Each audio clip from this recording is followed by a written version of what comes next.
Scripture میں لکھا ہوا ہے کہ جو ایمان والے نہیں ہیں ان کے ساتھ جنگ کرو، ان کو مارو یا پھر ان سے جزیہ لو، اور اگر وہ مارے جائیں تو ان کی مائیں، بہنیں، بیٹیاں وہ سب تمہاری غلام لونڈیاں، تم ان کے ساتھ جو ہے مباشرت یعنی کہ سیکس کر سکتے ہو۔ مجھے لگا کہ ایک ایسا خدا جس نے ساری دنیا کو بنایا ہے اور جو ساری دنیا کا خالق ہے، وہ کیوں اپنی ایک خاص بندوں کو یہ حکم کرے گا کہ تم میرے دوسرے بندوں کے ساتھ جنگ کرو۔ سمیر مرتد کا سوال یوں ہے، قرآن میں کانٹراڈکشن ہے۔ کانٹراڈکشن یہ ہے کہ اللہ تعالیٰ فرماتے ہیں کہ مسلمان اور کافر دو گروپ ہے زمین پر، اور کافروں کو اللہ تعالیٰ بول رہے ہیں کہ مارو، کاٹو اور ان کو ختم کرو، ان کی بیوی بچوں کو لونڈی اور غلام بنا لو۔ اور ایک جگہ اللہ یہ بول رہے ہیں کہ اللہ رحم کرنے والا بھی ہے۔ سب سے پہلی بات، یہ بات واضح طور پہ پوری قرآن حدیث میں موجود ہے کہ تمام کافروں مشرکوں کو مارو کاٹو بول کر نہیں ہے۔ جو تم سے لڑے اور تمہیں اللہ کے راستے سے روکے ان سے تم بھی لڑو اور ان کو مارو بول کے، یعنی جو ایک رب الہ جو تمام کتابوں میں ہے، قرآن، حدیث، ویدا، گیتا، اپنشد، بائبل، گرو گرنتھ، وہ رب کی عبادت سے تمہیں روکے اور جانور، پتھر، مورتی، لنگم، یونی، مردے، تاگے، تعویذہ، گنڈے، پلیتوں کی پوجا پہ لے کر جائے، اور جب تم یہ نہ کرو اور رب کی عبادت کر کر شرک سے بچ جاؤ، لیکن تم سے لڑے اور تم کو مارنے آئے تو تم بھی ان سے لڑو اور ان کو مارو۔ اور جب ان کی عورتیں اور بچے بے سہارا نہ رہ جائے، اس لیے ان کو سہارا دینے کے لیے لونڈی بنا لو۔ ہمارے پاس اسلام میں لونڈی مودی جی کی بیوی سے اچھی رہتی، ہم کپڑے بھی دیتے، راشن بھی دیتے، سیکورٹی بھی دیتے، بچے بھی دیتے۔ مودی جی اپنی بیوی کو چاروں نہیں دیے۔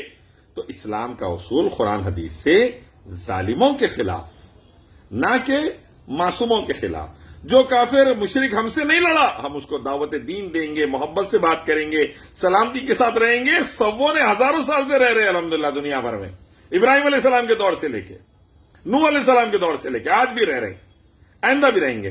لیکن جو ہم سے لڑا اور ہم کو مارنے آیا اس کو مارو۔ یہی حکم قرآن حدیث کا ہے، یہی حکم دوسرے مذہب کی کتابوں کا بھی ہے۔ اب میرا سوال مرتد سمیر سے ہے، تیرے گھر پر اگر کوئی اٹیک کر دیا، تیری ماں، بہن، بیٹی پر، تجھ پر، تو پلٹا کر تو وہ اٹیک کرنے والوں سے لڑے گا یا نہیں لڑے گا؟ یعنی مار دو مجھے، میری ماں، بہن، بیٹی، بیوی سب کو مار دو بولے گا؟ کیا کرے گا؟ تو لڑے گا۔ یہی حکم ہے اسلام کا۔ میں ایک سنی پریوار کے اندر پیدا ہوا، میری جو فیملی ہے وہ بہت زیادہ ہیومنسٹ اور ریشنل ٹائپ کی فیملی ہے، بہت زیادہ انٹو نہیں ہے مذہب یا دین کے اندر۔ میری فیملی نے کبھی مجھے فورس نہیں کیا دین کو زیادہ فالو کرنے کے لیے، یہ سب کرنے کے لیے۔ مرتد سمیر کہہ رہا ہے کہ وہ اس کے گھر والے دیندار نہیں تھے، بہت زیادہ اسلامک نہیں تھے، اسی لیے تم ایسی اولاد نکلے۔ قرآن حدیث بچپن سے پڑھاتے، توحید و سنت شریعت پڑھاتے، مکہ مدینہ والا اسلام پڑھاتے، صحیح اسلام جانتے، چونکہ دیندار نہیں بے دینوں کی اولاد تھے، اس واسطے جیسا بینس تھا ویسی فصل نکلی۔ تبلیغی جماعت والا ہر ایک نئے مسلمان کو جو اس سے جڑتا ہے یہی بتاتا ہے کہ یہ نوکر ہیں، یہ گھر کی کام کرنے والی نوکرانیاں جیسے کہ ہمارے گھر میں ہوتی ہیں، ان کو سیکشولی ابیوز کیا جائے گا، ہیرس کیا جائے گا، ان کو اس طریقے سے استعمال کیا جائے گا۔ دوسری بات، تبلیغی جماعت میں گئے تو تبلیغی جماعت والوں نے بتایا کہ عورت جو سو سیکس آبجیکٹ ہے، گھر کی نوکرانی ہے، وہ کسی کام کی نہیں رہتی صرف سیکس کے علاوہ، بچوں کے علاوہ۔ ارے پاگل، تو قرآن صحیح حدیث پڑھنا۔ اللہ تعالیٰ فرماتے ایمان والے مرد، ایمان والی عورتیں، ذکر کرنے والے مرد، ذکر کرنے والی عورتیں، نماز پڑھنے والے مرد، نماز پڑھنے والی عورتیں، اللہ سے ڈرنے والے مرد، اللہ سے ڈرنے والی عورتیں، اللہ کی راہ میں خرچ کرنے والے مرد، اللہ کی راہ میں خرچ کرنے والی عورتیں، تمام کے لیے اللہ نے مغفرت اور جنت کا وعدہ کیا ہے۔ یہ ہے ایکویلٹی اسلام کی، یہ ہے ایکویلٹی۔ ماں کے قدموں تلے جنت ہے، ماں کے قدموں تلے جنت ہے، یہ نبی صلی اللہ علیہ وسلم نے فرمایا۔ یہ ہے اسلام میں عورت کا مقام، یہ ہے اسلام میں عورت کا مقام۔ والدین کی نافرمانی سے جہنم ہے، اللہ اس کے نبی نے فرمایا ماں باپ کی نافرمانی سے جہنم ہے، یعنی ماں کی نافرمانی سے جہنم بولے، جو اللہ اس کے نبی کے حکم کے مطابق حکم دے رہی اور نہیں مان رہی تو جہنم ہے۔ یہ ہے اسلام کی میں عورتوں کا مقام۔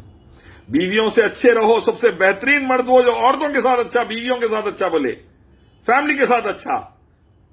تو بھائی دیکھیے یہ ہے مقام عورتوں کا۔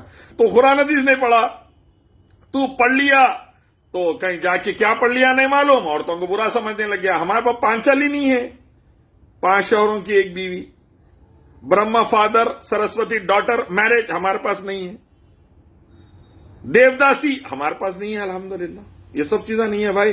عورت کو پورا مقام دیا الحمدللہ الحمدللہ. اور میں پوچھ رہا ہوں، عورت کی بات آ رہی مرتد سمیر سے، تو کیا کر رہا ہے اپنی عورتوں کے لیے؟ اب تو شریعت تو مانتا نہیں، اسلام نہیں مانتا، بے دین ہو گیا، تو ماں سے بھی نکاح کر لیں گا، تو بہن سے نکاح کر لے گا، بیٹی سے نکاح کر لے گا.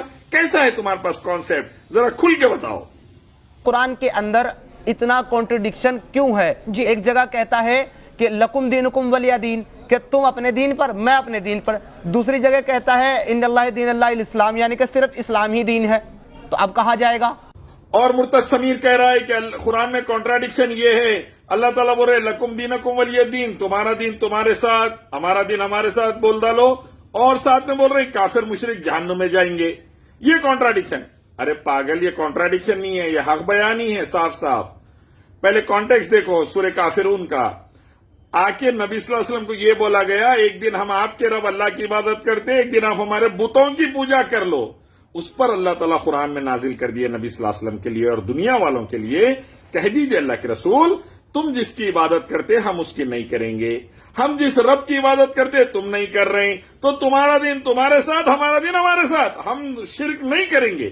اللہ کو چھوڑ کر یا اللہ کے ساتھ لنگم، جانور، پتھر، مورتی، تاگے، تعویذہ، گنڈے، پلیتے، مردوں کی پوجا ہم نہیں کریں گے. ہم ایک رب کی عبادت کریں گے، اللہ کی، جو ساری کائنات کا اکیلا پیدا کرنے والا، پالنے والا اور چلانے والا ہے، اسی کی عبادت کریں گے. اور اگر تم نہیں کر رہے تو تمہارا دین تمہارے ساتھ ہے، تم جہنم میں جائیں گے، ہمارا دین ہمارے ساتھ ہے، ہمارے کو جنت میں لے کے جائیں گے انشاءاللہ. یہ مسئلہ ہے. اب مرتد سمیر سمجھے نہیں یہ بات قرآن پڑھ کے صحیح طریقے سے، اب سمجھ جاؤ. دوسرا میرا سوال ایک یہ ہے، اب تم شریعت کو تو مان رہے نہیں، اسلام سے نکل کے بول رہے، تو اب یہ بتاؤ تم مر گئے تو تمہاری لاش کتوں کو ڈالنا، سوروں کو ڈال دینا، جلا دینا، نالے میں پھینک دینا، کیا ارادہ ہے اس بارے میں؟ کیا سوچے؟ کیونکہ کوئی دھرم کو تو تم مان رہے نہیں. اور دوسرا فیکٹر، کھانے پینے کا کیا مسئلہ ہے؟ تم صرف اناج کھاتے یا گندگی بھی، غلاظت بھی کھا لیتے؟ کیونکہ حلال حرام تو ہے نہیں تمہارے پاس. کیسا ہے مسئلہ؟ ذرا یہ سوال کا جواب دو.